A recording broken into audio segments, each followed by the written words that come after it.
bisimilah rahmaani rahiim. salaamaaleykum Babacar. maa ngi lay dalal jàmm di nuyu Seydou Nourou mi ñaandal ci waxtaan wi Bachir Diawara porte-parole du PDS parti démocratique sénégalais bu Laye Wade wala Karim Wade li ñu njëkkee mooy noo gisee génn gouvernement bi démb ci njiitalu Ousmane Sonko ci li ñu wax ni foofu fa la réew mi toll ci wàllu koom ak alal ndax nee ñu Macky ak ñi mu àndaloon yàq nañ alal réew mi laata ñu fiy jóge.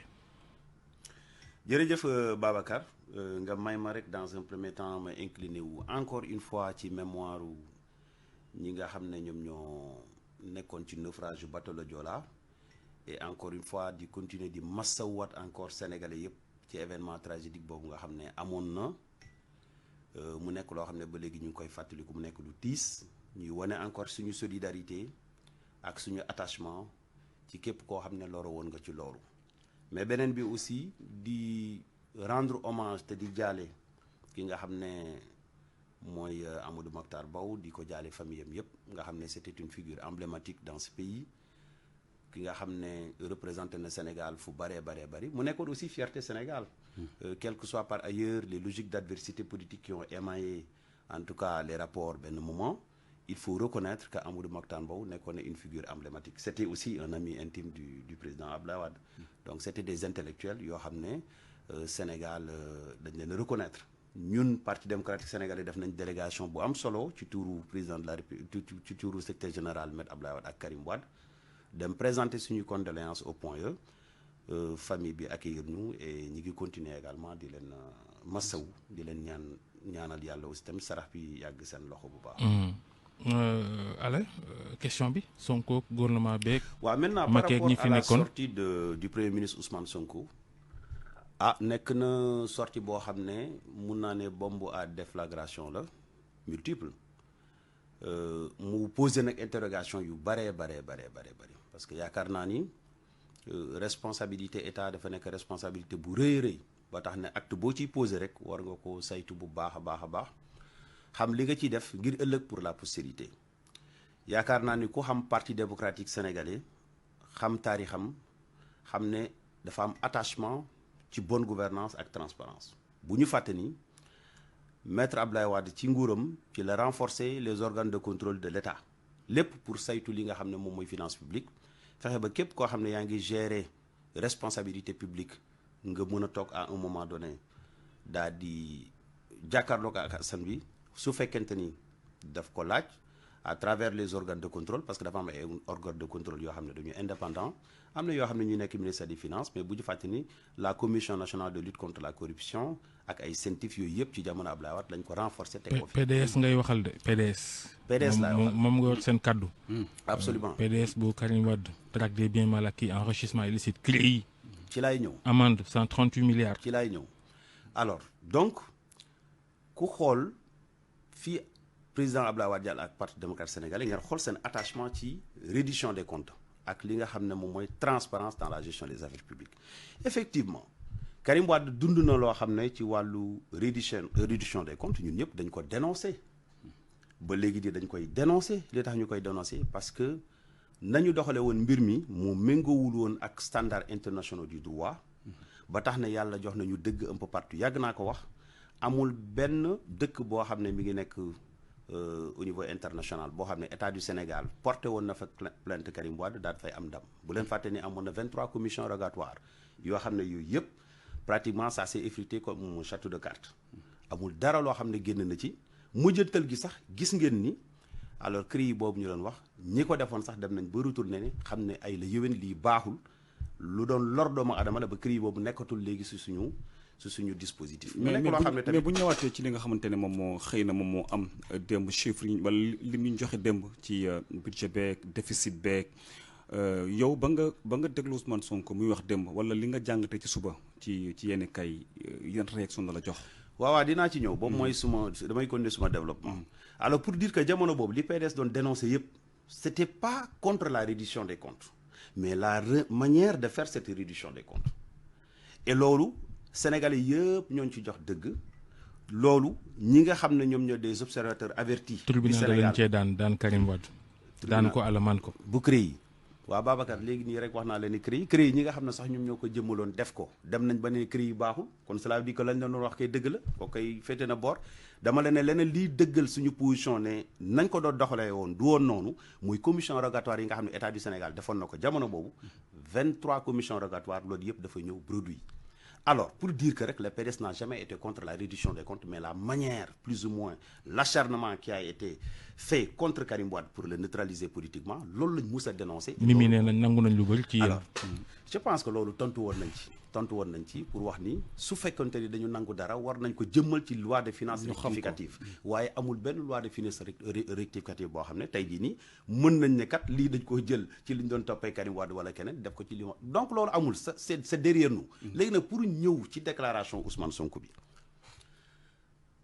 Parti démocratique sénégalais musul contre reddition des comptes, je l'ai dit encore, mais manière bi la ñuy contre su fekkente ni gouvernement bu bees ñëw na seen droit la seen prérogative la ñu toog daal di taxaw saytu waaye nag république dafa am lu muy doxee fii Sénégal dafa am ay corps de contrôle ku ci mel ni Cour des comptes te yaakaar naa ni président de la république Bassirou Diomaye Faye waxoon na fi ne am na loo xam ne dañ ko gisoon ñoom ci ay njombe loolu dañuy xaar rapport Cour des comptes jëmmal ko su ko defee ñu war ko Sénégalais yëpp li jaaxal nag askan bi yëpp fii mu toll nii mooy déclaration Ousmane Sonko bi def na ko ci jamono boo xam ne Cour des comptes certifié gul encore rapport yooyu loolu c'est un problème beneen bi mooy suñu demee ba ni dañu falsifier alors ay chiffres publics relativement à la finance mu indi ay informations yoo xam ne information yu fausse la ñu jox ko suñu partenaires yi ak suñu bailleurs yi loolu yaakaar naa ni scandale bu doy waar la. loolu da nga jàpp ne information yu fausse la doo nga jàpp. non moom moo wax loolu. moom moo wax ni c'est des informations fausses yoo xam ne moom la ñu jox. coow lu kay mooy loolu nu mu mënee nekk. waaw léegi lu ñu suñu problème moom mooy su fekkente ni loolu am na Ousmane Sonko waxul ak rek waa APR yi kese waxul ak régime APR bi kese c'est-à-dire que mi ngi wax ak administration bu Sénégal l'administration financière du Sénégal kenn ku ci nekk tey jii tu te sens interpellé maanaam tey jii dañu remettre en cause la crédibilité de notre institution financière yaakaar naa ne nag déclaration boobu ci contexte bi ñu ko defee. wax dëgg yàlla waroon nañ mun a xaar ñaar bi ci njëkk mooy ñoom mënoon nañu xaar ba rapport Cour des comptes bi jeex ñu wax ak sénégalais yi su boobaa dinañ xam ne ñii structure yi indépendante ñoo ko def ñu mun lañ gëm ci loolu. beneen bi mooy wax nañ ni dañuy def benn référentiel économique boo xam ne war nañ ko jagleel sénégalais yi le 7 octobre man yaakaar naa ne mënoon nañu xaar. ba loolu ñaar yooyu yëpp pare ñu dajale ko def ko xam nga contexte politique bii ñu ko defee looloo waral bi mu ko defee démb ñu bari jàpp ne mbiru politique daf see laxasu cela ne veut pas dire que amuñu droit def reddition des comptes am nañu droit reddition des comptes mais il faut dire que ce contexte là pose tout un faisceau d'interrogation nous l'avons fait dans un contexte préélectoral législatif am na sax ay journaux yu bind tey ne ay xeetu kàddu campagne la maanaam pour démarrer sa campagne. Ah, je ne dis pas non dans la mesure où c'est dans le contexte préélectoral que Ousmane Sonko a posé un acte pareil ñun nag li ci jàpp moom mooy Sénégal tey am na problème. am na problème moom kay ñaar te lépp garaaw na bu Sonko waxee dëgg garaaw na bu waxul dëgg garaaw na. mais c'est exactement ça li tax bu waxee dëgg mu garaaw. moom mooy wax naa la ko fii tout à l'heure c'est-à-dire que bu dee dafa wax dëgg dafay remettre en cause la crédibilité de notre administration financière et dafay écorner l'image de marque au niveau international quoi qu'on puisse dire loolu ça pose la crédibilité de notre administration beneen bi mooy su fekkente ne waxul dëgg ce serait extrêmement grave ce serait extrêmement dangereux à la limite mën nañu ko assimiler à une haute trahison. dafay nekk un mensonge d'État. loolu on ne le souhaite pas mais su amee ce serait gravissime encore beaucoup plus grave que les déclarations yi nga xam ne moom la defoon. Alors pour dire quoi que ñun parti démocratique sénégalais dañu am expérience su état dañu jaar ci nguur pendant 12 ans xam lan mooy la posture d'un homme d'état xam le sens de la retenue xam le sens de la responsabilité mais aussi tamit xam signature Sénégal fan la toll signature Sénégal am na solo boo xam ne. du man du keneen du PDS du Ousmane Sonko du APR kenn amul droit jël signature Sénégal di ko politiquer lii ñu gis nag wax dëgg yàlla quoi qu'on puisse dire même bu fekkente ni on est en phase avec la reddition des comptes ñu jaarale ko ci yoon képp koo xam ne sénégalais nga gérer un moment donné day am ay responsabilités mu jëm ci wàllu koppar suñ la woowee nga dem wuyu jaare ko dans les règles de l'art. C'est pourquoi d'ailleurs j'ai beaucoup apprécié la posture du ministre de la Justice hier Ousmane Diagne, parce que bi ñu ko interpellé sur la question. daf ci mandu de.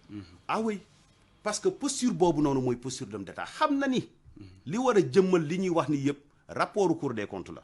dem na sax bu wax présomption d'innocence. rapport Cour des comptes la donc présomption d'innocence mënuñu ko ñàkk. mënuñu ñun. bi Macky Sall acharné woon ci Karim Wade ay jamono ñu taxaw ne ni ñu doxalee mbir mi du yoon parce que acharnement daf ci nekkoon ndax la ñu waroon jiitaluñ ko ba pare tey ñuy jëmmal ñuy nangu lu mel noonu mënul nekk par principe.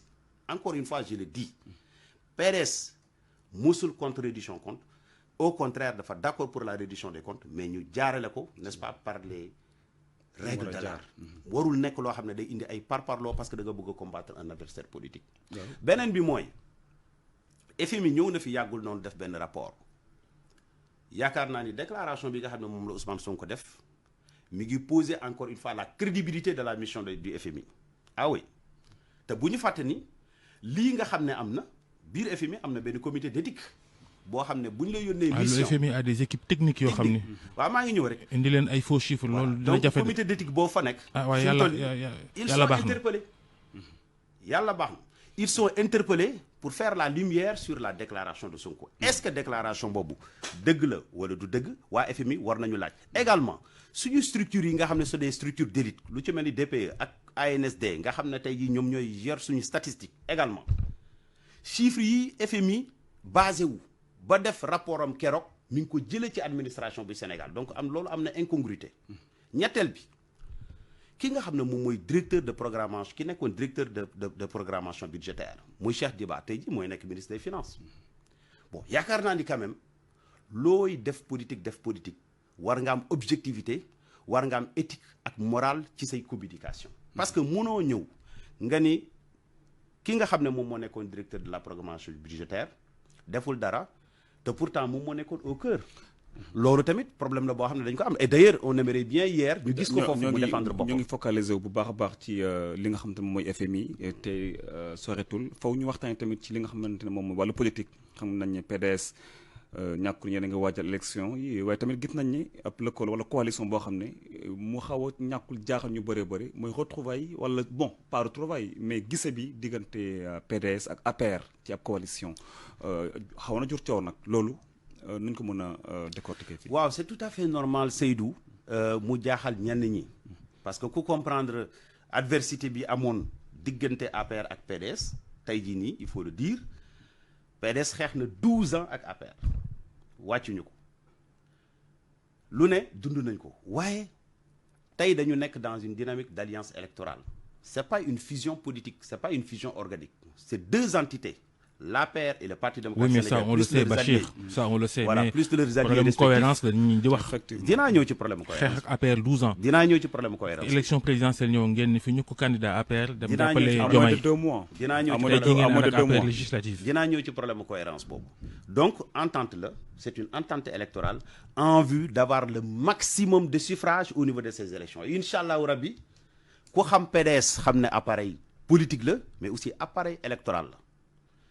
APR loo ko bañ c'est un parti qui était au pouvoir même bu dee lu mu métti am na lu ñu am ba léegi quoi qu'on puisse dire. muy APR di PDS nit ñaa ngi dem rek. voilà léegi maintenant par rapport à cette incompréhension loolu moom kenn mënu koo ci lay bañ ñëw effectivement. incompréhension bi nga xam ne am na ba tax ñenn ñi peut-être d'accorduñ ci dama leen koy nangul ci benn côté parce que vous savez la sève nourricière de la démocratie c'est le débat contradictoire l'histoire nag nous donnera raison avec le temps ñun gëm nañ ñi tey ànd bii ñu ànd mooy ànd boo xam ne moom moo war ci contexte bi ñu toll. waaye ñaari parti yoo xamante ne neexul ba neexul mais seen doole wàññeeku na. élection présidentielle. bi ñuy votel Bassirou Diomaye Faye.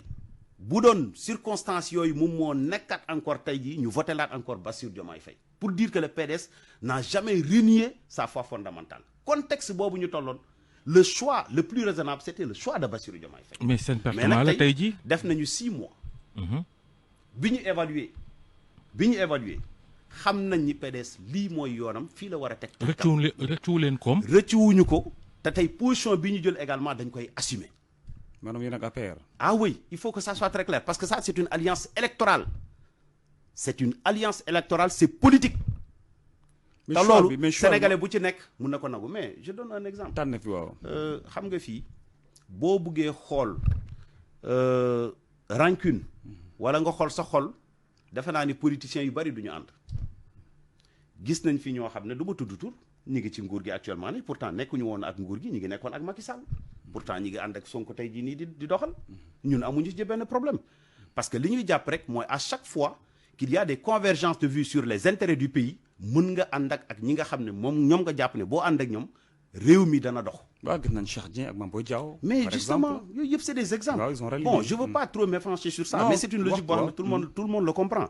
Maintenant ñi nga xam ne dañuy wax ni waruñu woon ànd ak APR même bu ñu leen ko nangulee soo leen indilee ci réalité politique dinañ d'accord ne war ngeen ànd ak politique ñun ñoo jàppale woon Sonko te attention et je vous le dis tout à l'heure Sonko su gagné woon su gagné 54% ñoom kenn du weddi na Parti démocratique sénégalais daf ci am apport bu significatif et quand je vous le dis quoique aujourd'hui vous n'avez pas encore de baromètre scientifique d'appréciation de l'apport du PDS mais xel da koy nangu parce que PDS quand même su fekkente ni ci collectivité locale yi la foo mënti dem Parti démocratique sénégalais am na fa ay. on va terminer par ça Bachir mais ban PDS.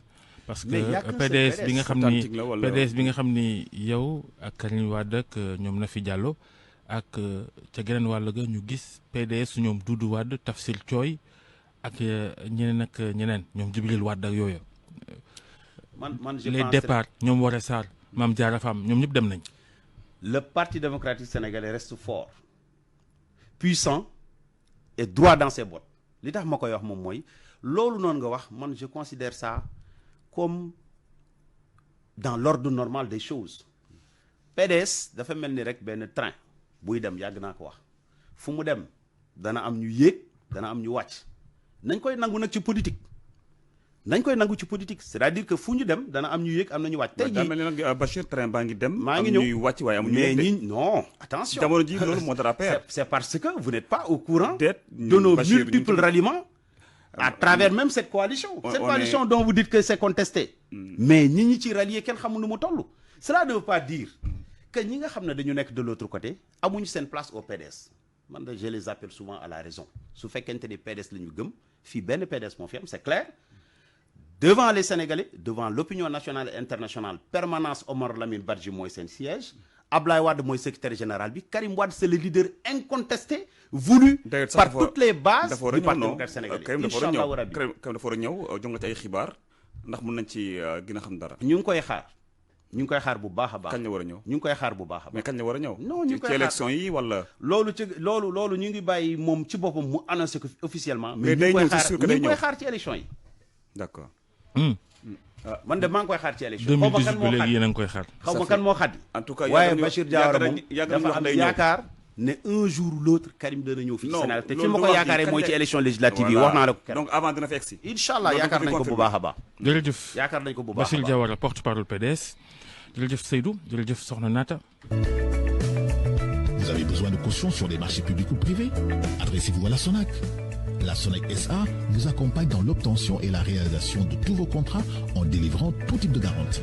Caution de soumission, caution d'avance de démarrage, caution de bonne exécution, caution de retenue de garantie, caution définitive.